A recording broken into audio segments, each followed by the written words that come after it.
palabra del Señor. Vamos al libro de Santiago, la epístola o carta de Santiago, en el capítulo 1.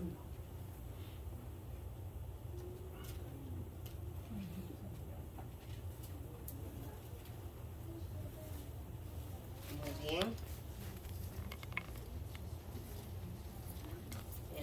Gracias.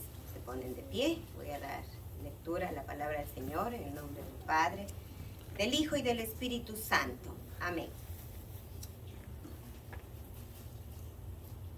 Santiago, llamado el justo.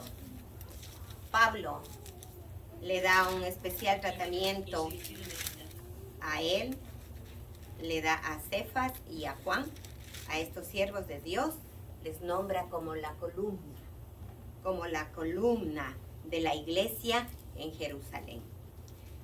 Entonces, nuestro amado Santiago, en esta mañana, está hablando algo muy importante para el día de hoy. Él habló hace miles de años de atrás, pero esta palabra es para el día de hoy. Dice el verso 1 del capítulo 1, Santiago, siervo de Dios y del Señor Jesucristo, a las 12 tribus que están en la dispersión, salud.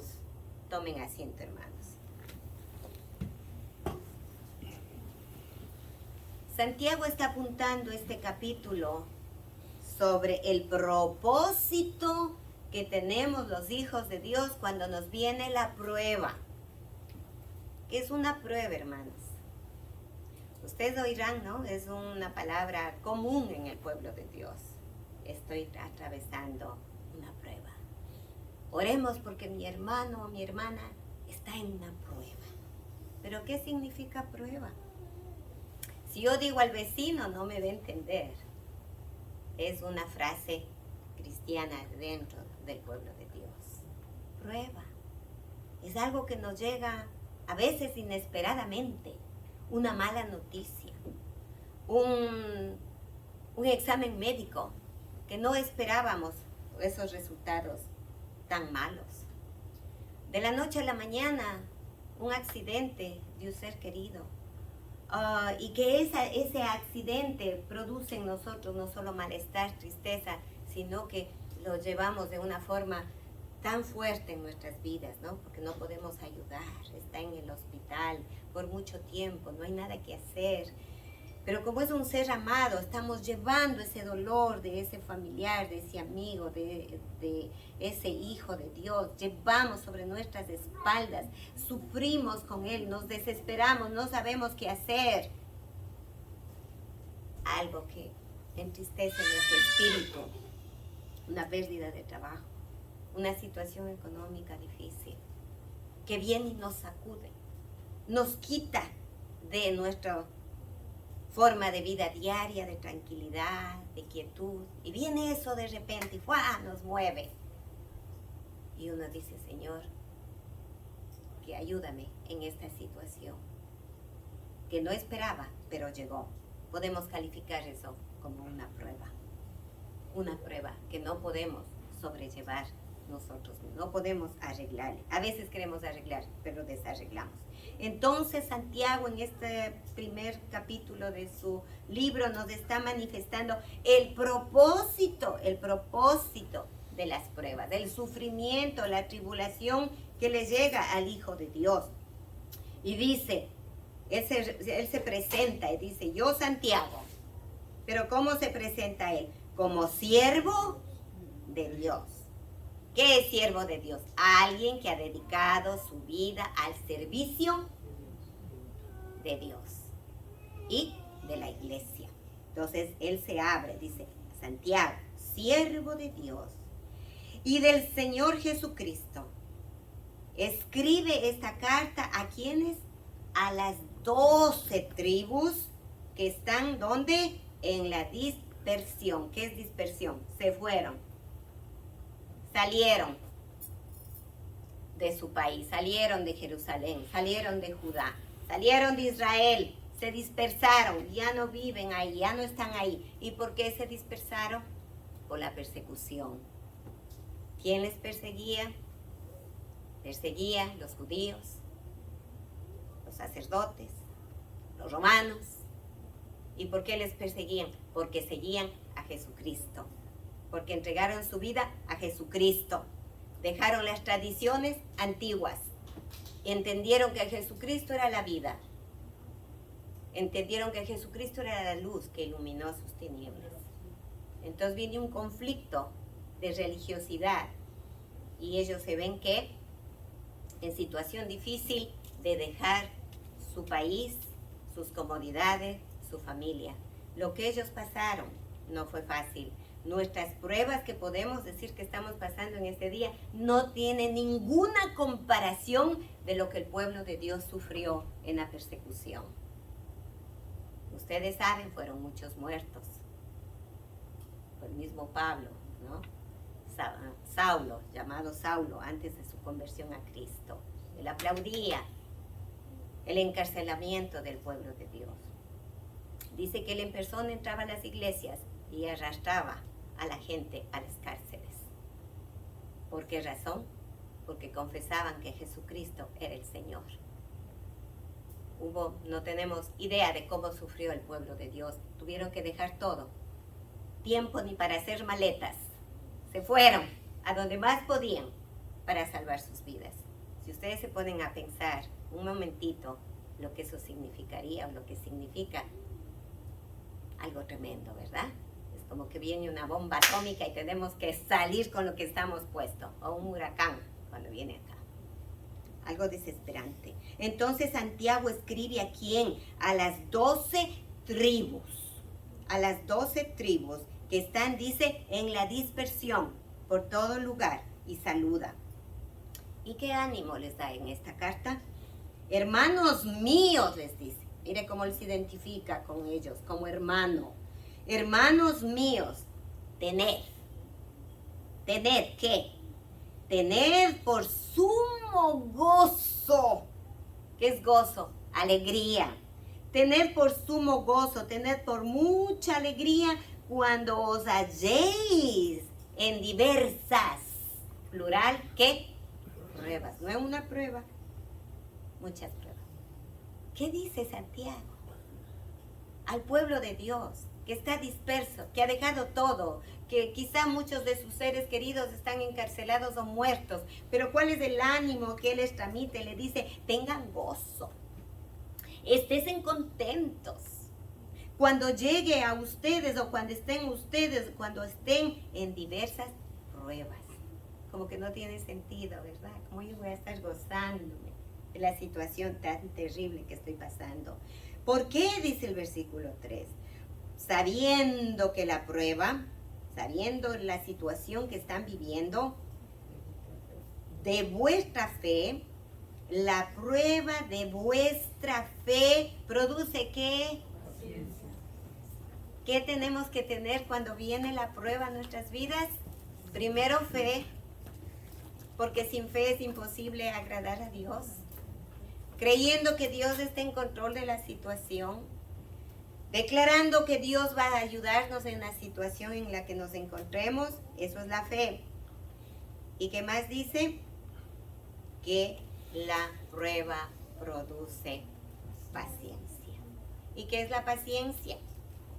Es un fruto, ¿verdad? Es un fruto que nos regaló el Espíritu Santo cuando vino y moró en nosotros y fuimos sellados por Él. Él nos regaló este fruto, el fruto de la paciencia. Es un regalo de Dios. Ni yo ni ustedes lo hicimos, ni yo ni ustedes lo adquirimos. No viene de nosotros viene la impaciencia. De nosotros viene el arreglar el problema pronto. De nosotros viene darnos la vuelta y hundirnos en la situación. Así es.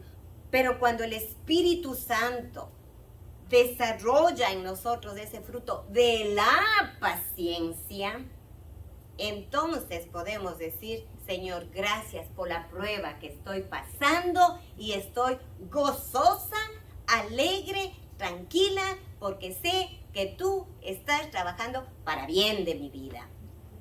Eso solamente cuando le dejamos desarrollar a este fruto, a este regalo que nos dejó el Espíritu Santo. ¿Dónde encontramos este fruto? En Gálatas 5:22. Es uno de los frutos, uno de los regalos que nos dio el Señor. Muy bien. ¿Y qué dice el verso 4? Mas tenga la paciencia, su obra completa. Mas tenga la paciencia, su obra completa. ¿Qué significará? Que debemos seguir siendo constantes. Constancia en nuestras vidas, constancia sin movernos ni a la derecha ni a la izquierda, sino puestos los ojos en Cristo Jesús, declarando que Él está trabajando para nuestro bien. ¿Para qué? Para que dice la obra sea completa, para que la situación que Dios permitió va a terminar en feliz término. Va a terminar en bendición. Romanos 8:28. Todas las cosas ayudan a bien. ¿A quiénes? A sus hijos, a los que amamos a Dios. Por lo tanto, la prueba de vuestra paciencia, la prueba de vuestra fe, primero produce paciencia y luego la paciencia trabaja, es una constancia que va a terminar en un feliz término. ¿Lo aceptamos? ¿Lo declaramos? ¿Lo vamos a vivir en el problema que estemos ahora pasando? ¿Qué más dice? Y que sean cabales, sin que os falte cosa alguna. Cabales, persuadidos, seguros y sabiendo que no vamos a tener falta de nada, porque dice el Señor, para que no os falte cosa alguna. Sobre todo en lo espiritual, ¿verdad? ¿Qué más dice el verso 5? Y si alguno de vosotros, examinémonos, dice Santiago, si alguno de vosotros tiene falta de qué, ¿de dónde viene la sabiduría? De Dios, ¿verdad? Si alguno de ustedes tiene falta de sabiduría, ¿qué nos dice Santiago? No hay problema, no están en pecado, hay un recurso, pídale a Dios. Amén. Señor, me falta sabiduría. No sé por dónde empezar ni cómo hacer. No quiero hacer cosas incorrectas. Quiero tu sabiduría. Entonces dice, pídale a Dios, el cual da a todos poquitito. Sin medida. Que dice, da a todos abundantemente. ¿Y qué? Y sin reproche les será dada. Quiere decir que cuando nos presentemos a Dios sinceros y decirle, Señor, me falta sabiduría, necesito sabiduría para mi diario vivir, para enfrentar este problema, para ver cómo se puede desarrollar este problema con tu ayuda, me acerco a ti, Señor, humildemente y te pido que me llenes de sabiduría abundantemente y sé, Señor, que tú no me vas a reprochar por lo que te pido. Dios nunca reprocha, Dios nunca rechaza. Él quiere corazones humildes, humildemente. ¿Qué nos habla sobre la sabiduría? En el libro de Proverbios, capítulo 2, verso 6. Capítulo 2, verso 6. Porque Jehová da la sabiduría. ¿Quién le da a usted la sabiduría, hermano? No los libros, no la universidad, no. Da la sabiduría, porque Jehová da la sabiduría y de su boca viene el conocimiento y la inteligencia. Él provee de sana sabiduría a los rectos y Él es escudo a los que caminan rectamente. ¿De dónde viene la sabiduría? De Dios. ¿A quién hay que pedirle sabiduría? A Dios. Él no nos reprocha si le pedimos que nos llene de sabiduría para sobrellevar la situación en la que estemos viviendo. ¿Y qué más dice? Pídale a Dios, el cual da a todos abundantemente y sin reproche, y le será dada. Hay una condición. ¿Cuál es la condición en el verso 6? Pero pida con fe, no dudando nada. No dude de lo que le está pidiendo al Señor. ¿Por qué? Porque el que duda es semejante a la onda del mar, que es arrastrada por el viento, echada de una parte a otra. Todos hemos visto un mar, hemos estado en un mar, hemos visto esas olas preciosas, maravillosas, altas, majestuosas. Pero llega un tiempo que hace esa ola, viene a la orilla. ¿Y qué quedó de esa ola majestuosa? Nada. Nada. Se hace una espuma y viene el mar y se lleva lo que un día fue una espectacular ola. Así es nuestra fe.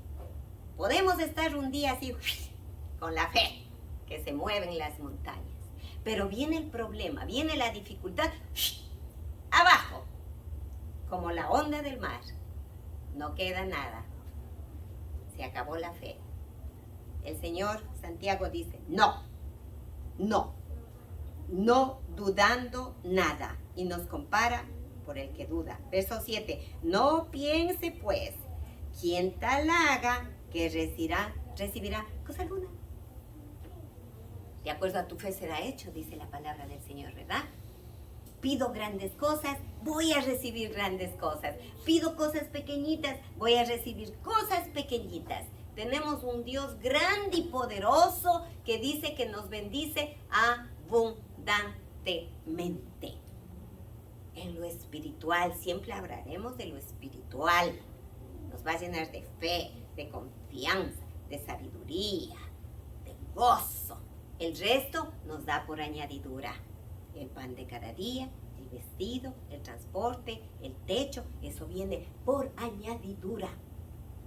Pero lo que necesita nuestro espíritu, el Señor está listo para darnos abundantemente. Amén. A crecer en fe, a crecer en el conocimiento de la palabra, a decir, Señor, de aquí nadie me mueve porque tú estás conmigo. Ayúdame a ser fuerte en esta situación. Y que lo que yo te pido, no lo dude, porque Señor, no quiero que me compares a la ola del mar. Se acabó, no hay más. El hombre de doble ánimo, el que hoy piensa una cosa y mañana piensa otra cosa, que dice, es inconstante en todos sus caminos. En todos sus caminos es inconstante. ¿Dios quiere un pueblo inconstante? No. Dios quiere un pueblo constante, seguros en quien hemos creído, que nada ni nadie nos moverá del amor y de la misericordia de Dios. Amén, hermanos. Amén. Amén. Si hay falta de sabiduría, ¿qué nos dice Santiago? Pídale. Dios nos va a dar abundantemente. Amén, hermanos. Y si hoy usted está atravesando un problema difícil, que dice el Señor, siéntase feliz, siéntase gozoso, descanse en el Señor, pídale al Señor y el Señor está arreglando esa situación. Amén. Y Él es el que le va a poner a usted y a mí gozo en medio de cualquier situación. Amén, hermanos. Bendito seas tú, Señor, en este día. Te alabamos y te adoramos y te agradecemos, Señor, por tu inmenso amor y misericordia, Padre. Porque eres un Dios tan bueno, eres un Padre tan amoroso. Solamente tú sabes cómo hemos venido en esta mañana, cómo amanecimos, cómo está nuestra mente, cuántos pensamientos hay en nuestra mente, si son positivos o son negativos. Solamente tú conoces nuestro espíritu, si está activo en ti, si está adormecido, si está dudando. Tú lo sabes todo, Señor. No hay nada oculto delante de tus ojos. Pero en esta mañana, Señor, te pedimos, Padre, humildemente, que primeramente sigas aumentando nuestra fe, Señor.